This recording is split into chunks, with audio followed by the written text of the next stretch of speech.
My name's Steve Tuffanelli. My wife and I, Sue, built this house to downsize, but that didn't happen. We upsized on this house. So we had this porch out here, and we sought out the Blind Guyz in order to do the shutters or the shades for us.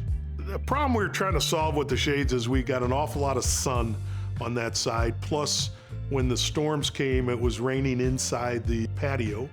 And we wanted to stop that, to figure out what we could do best. And he sat down with us. We were able to see and do some comparison and do due diligence just to see what was the best for us. This turns out that this product they put in for us has really held up well, and they've done a great job with it.